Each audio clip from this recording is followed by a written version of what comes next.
All right, a couple of housekeeping notes for the Harmony Korean BBQ. There's gonna be a lot of items that hit the table, so you can arrange your guests' individual plates so that it's pretty tight to the edge. And guests tend to move things around, so I find myself like, as I'm approaching the table and before I drop a plate of protein, I'm kind of rearranging where the guest items are. So you have 6 banchan that are gonna hit the table. If initially they are on the sides, outside, at 3 o'clock and 9 o'clock, you have the ability to take the burner plate and move it back before anything really gets cluttered up on the table. So at this juncture, I would use your left hand, and if you depress the gas knob and you turn it to the counterclockwise, it should ignite. And at this point, you're on high flame. If the gas does not turn on and you have the knob in your left hand and it's pushed down, then you take your lighter and give it a snap, and you're off to the races, same deal. At this point, you want to leave the burner on high and let the plate charge. And the burner is going to remain on for the duration of the cooking experience. Now you can use the tongs, the tweezers, to move these banchan plates around. And I do the same thing whenever I'm resetting them. Like I'll pull them and move them around with these tongs so I don't have to have any hand contact with the banchan dishes. So at this point, burner's on, banchan's on the table. You go to the POS and you fire your first course, which is gonna be the sawn plate, the steamed egg with a little salad, and then individual rice bowls. So you wanna light the burner before all that gets on the table so you can maneuver and move the plate around a little bit if it doesn't light, because it takes 2 hands. At this point, I would move the plate that has the tongs and the scissors on top of the volume control for the gas burner. And the first protein that's gonna hit the plate is a samgyeopsal, which is a sliced pork belly. There's a little bit of salt on that, a little bit of salt on the onion and garlic, and the beef shaved brisket has a dipping sauce. It's gonna season it as we hit the plate with it. So cooking process, whenever you come back to the burner, you can touch the outside of the protein and see if you have a little bit of sizzle or if you need to let the plate heat up a little bit more. At that point, if you need to let the plate heat up more, you're checking the banchan, checking the beverage, and you could grab another table, service another table for 1 more minute, move things around, and then come back to it when it's ready.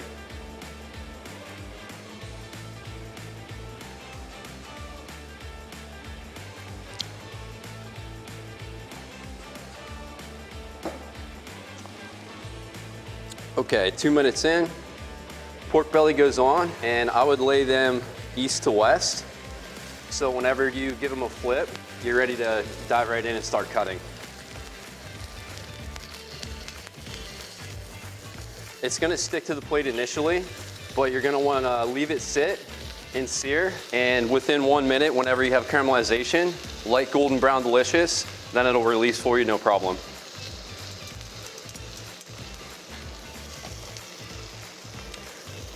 As you're searing your proteins, you're gonna have smoke that's coming off of the burner plate. You're gonna wanna lower the hood bell, and I put one hand on the actual bell, one hand on the handle, because these slip off from time to time. There's a little compression collar that lines up, so do yourself a favor and make sure that you have one hand on it whenever you're lifting it up or lowering it.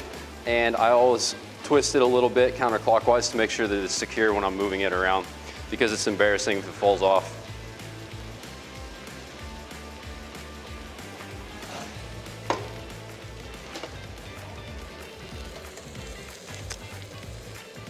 Check your first piece of protein, curl one side of it up, see if you have good caramelization. If not, leave it be. Let it sear. That'll need another 45 seconds, and then we'll give it a flip. After you have some of the fat rendering off of the pork belly, you can add your onions and garlic to the sides and let those start to caramelize. They're gonna take a flip in about 4 minutes, but the intent is to have the onion and garlic ready whenever the beef is cooking, so the guests can enjoy the onions with their beef. And at this point, I invite the guests, or I recommend that the onion go with the beef.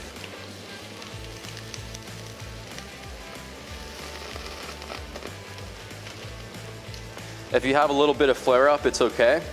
We're getting good caramelization on the pork belly, so I'm gonna turn the burner down to 25% now that the plate's charged. and we're gonna ride at 25% for the rest of the experience.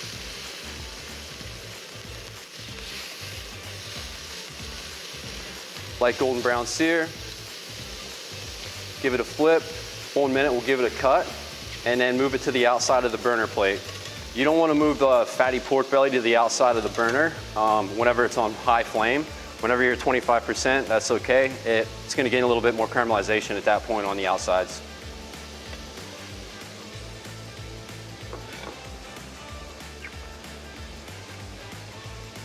Depending on the length of the pork belly, you're going to want to put 3 or 4 cuts on it. These are pretty long, so I'm going to cut 4 times to make 5 pieces out of each one of these. So typically you have 1 piece of pork belly per guest.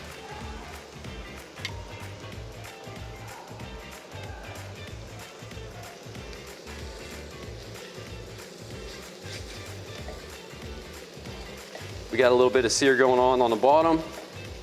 Comes off the plate easily. Give it a cut. You can use your scissors, the same as tongs, to grab the meat and pick it up. And the pro move is if you stack them too high, you can get half the amount of cuts. It's a little bit faster.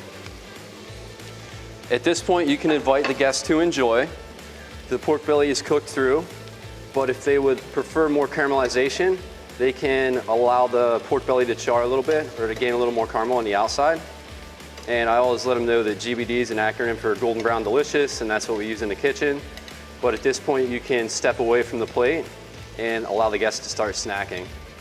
And I've been describing the premise of Psalm, which is a hand wrap. It's essentially a leaf lettuce. It's the size of the palm of your hand. So you would take a piece of lettuce from the Psalm plate, add a scoop of rice, dig in with your favorite banchan, and then some of the pork belly on top, a little bit of sauce, flavor bomb. I'm just gonna check what we got here for onion and then move the garlic onto the burner plate. It is now well seasoned with the pork fat. These onions will start to soften and come apart. That's perfectly fine. And the garlic likes to slip down the little slots in the outside of this plate, so I tend to keep it more towards the middle. And then always leave the tongs here for burner management. And if you're at 25%, you can step away and move on to your next protein.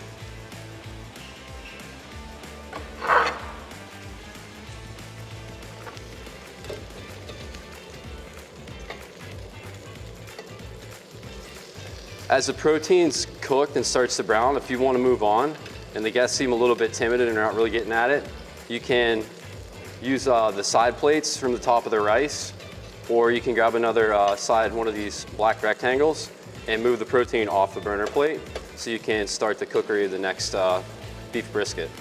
And then you can let this hang out for the guests to snack on. All right, on to the brisket. Burner's at 25%.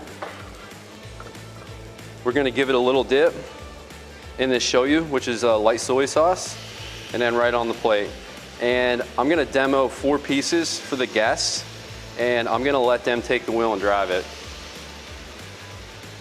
So I tell the guests that you have 2 options with the brisket.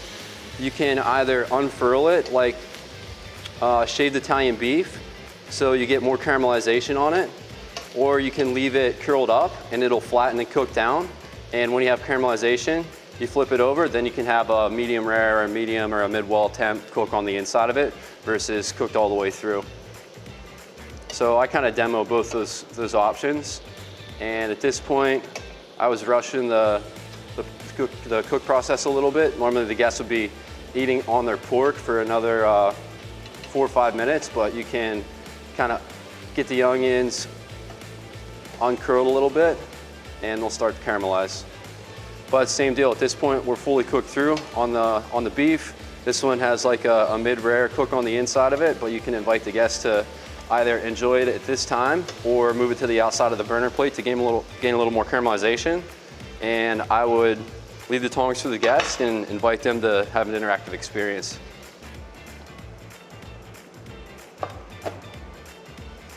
All right, I'm rushing this a little bit for demonstration purposes, but onions, once they get a little GBD on them, they're good to go. And like I said, the guests can feel free to get in and enjoy that with the beef brisket. So after the brisket course, anything that's either marinated or dipped in a sauce is gonna burn the plate. And when I say burn the plate, I mean that it's the last use for it and it's gonna be too dirty to continue. So you have to keep an eye on the burners because if you keep a flame underneath this char, it's gonna get roached like black, and we don't wanna let that happen. So when it comes time to change your burner plate out, you leave the gas on, you grab your plate extractor, and you bring a clean plate in this stainless steel caddy. Remove the dirty one, it goes in the bottom. Grab the clean one off the top, and you're ready for your next round of cookery. Again, the guests are gonna be snacking on their beef. If you have it pulled off to the side, that's cool. Otherwise, you're gonna have to let this plate charge again. If you wanna rush it, you can turn it up to high, step away for 2 minutes, come back to it whenever the plate's good and hot. You'll be ready to go into bulgogi or samgyeopsal or whatever the next option is for beef. So here I have marinated bulgogi and LA galbi, which is a marinated short rib. And like I said, these are both marinated, so they're gonna be like a one and done on the plate. You're not likely gonna be able to do 2 rounds of it unless there's 6 guests at the table and you're gonna cook 3 short ribs, pull those off, and then cook the next 3. Otherwise, it's kind of one and done on this plate. I wouldn't load any more than 3-piece short rib on the plate at a time. You wanna keep it in the center because it's gonna have a tendency to char on the outside if you have it over the slots in the plate. Whenever you're igniting the burner, there's a thermal coupler that's in front of the actual burner, and it has to warm up via direct flame for that burner to stay on. So if the burner is not staying on, you need to hold the control down for probably 15 seconds until it warms that thermal coupler up. Again, whenever you're checking your plate, take a little bit of meat. If you have a sizzle, you're good to go. So beef bulgogi is shaved ribeye, and the marinade for the bulgogi and for the galbi are pretty much the same. Apple, pear, mirin, soy, little sesame oil, soy sauce. But for 2 guests, we have a 6-ounce portion. This would be for 2 guests. And once you apply the bulgogi to the plate, again, you can turn it down to 25% and let them take the wheel and drive, giving them a demonstration of moving the beef around a little bit. Let them know it's gonna take about 2 minutes to cook all the way through. And at that point, they can start to enjoy.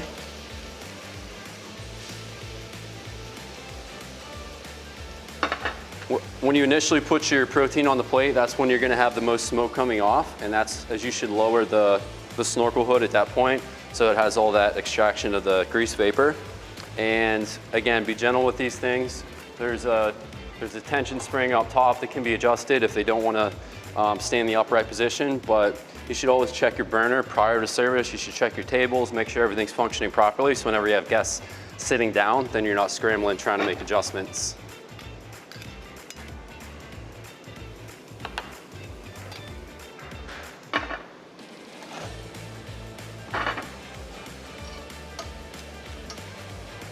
When you're walking by your section in the dining room, you're observing the protein. If it looks like you have caramelization and the guest is not moving it, you can step over. You don't have to have any dialogue. You can simply make some adjustments on this burner plate, bring the hood back down, step away, let them know this is gonna take about another 2 minutes to cook, and then you can continue to enjoy.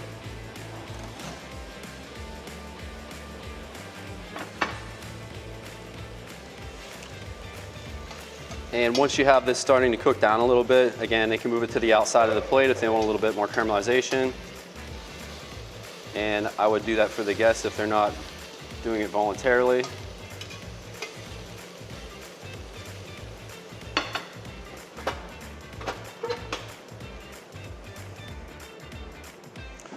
We currently have 2 of the carts that hold the plates and 2 of the stainless steel caddies that you're able to put the cleans and the dirties in to reset the table. They're located on opposing sides of the dining room, as are carts with bus tables and carts that have the tops clear. There's 2 shelves with bus tables, and if you need more room or if the table is kind of locked up, you're gonna have to pull a cart over to be able to work off of.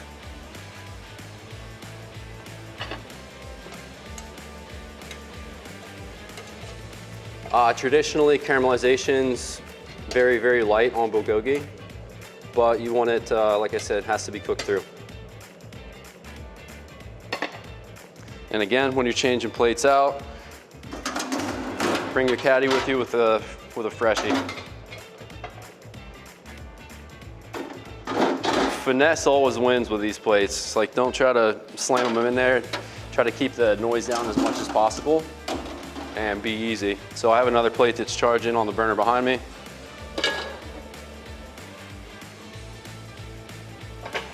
And we'll demo a short rib.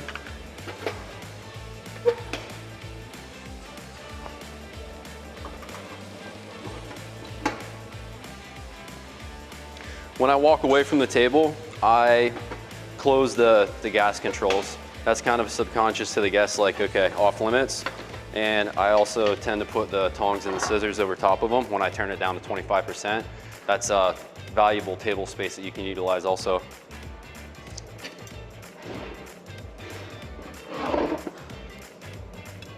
All right, LA Galbi, the king of Korean barbecue. Again, lay them on east to west. Keep them in the center of the plate. As this protein's cooking, you are to stay at the table.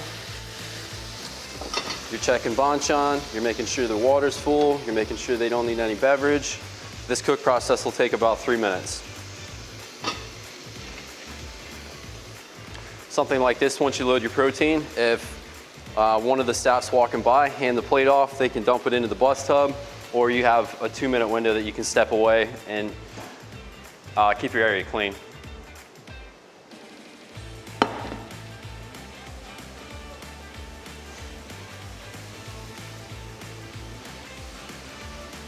That initial 30 seconds when you're gaining a sear on your proteins, when you have the most smoke coming off of the burner.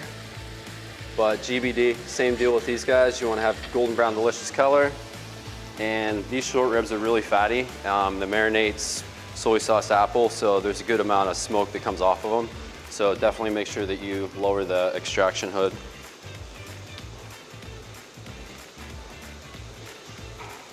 These are 3-bone short rib. There's a 4-bone cut and there's a 3-bone cut. 3-bone has a better meat quality, better fat content, and is more delicious. You can inform your guests of that. And typically the first one to touch a plate is the first one that you're gonna flip.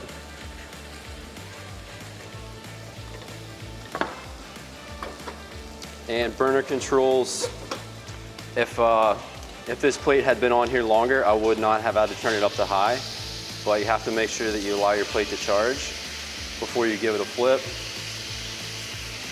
That was about 90 seconds, maybe 2 minutes. And I got a little curling going on the outside. It's gonna gently press on that, but whenever we cut it into bite-sized pieces, it's okay, we'll get more of a sear on it. This gets 2 cuts in between the bones and 1 cut each across the top. So you have a bone-in piece of short rib and you have a bone-out piece of short rib. I invite the guests to enjoy the bone-out portion in Sam with their lettuce wrap. And you have to tell the guests that it is very traditional to get down and dirty and chew on the bone. So the first cut I made was in between. I'm sitting at about a mid-rare to medium temperature. So if the guest enjoys their steak mid-rare or medium, they can start to enjoy it right away. Otherwise, they can let it up cook if they want it closer to well done. So 2 cuts in between the bone and then down the middle, across the top. And I'm using my scissors and tongs to kind of maneuver and move them around. You can't really stack and cut these 2 at a time. It's gotta be 1 at a time. But I show the guests the cook temp on it. We're sitting about medium right now.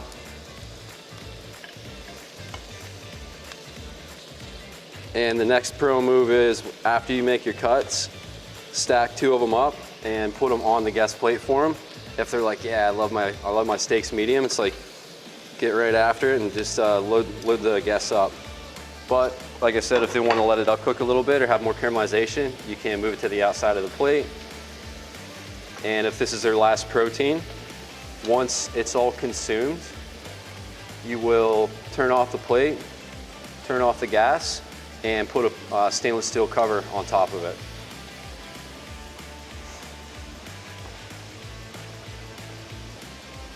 If all the guests agree that this is the temperature that they want, you can turn the plate off. It's gonna hold heat for another 6 to 8 minutes, and you can step away and let them finish their beef before you move on to dessert.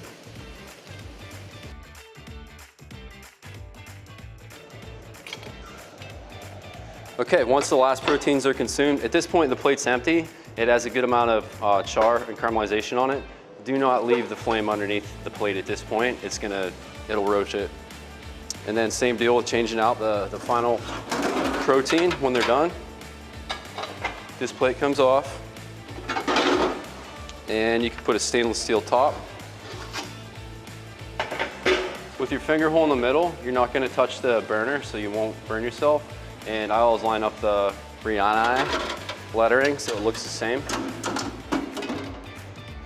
The carts at the side stands have spray bottles of sanitizer on them. They have cleaning chemicals, materials, so this is a good point to wipe down before dessert, and especially whenever we're doing a full clear, all the proteins are done, give it a good wipe down before we get into anything sweet.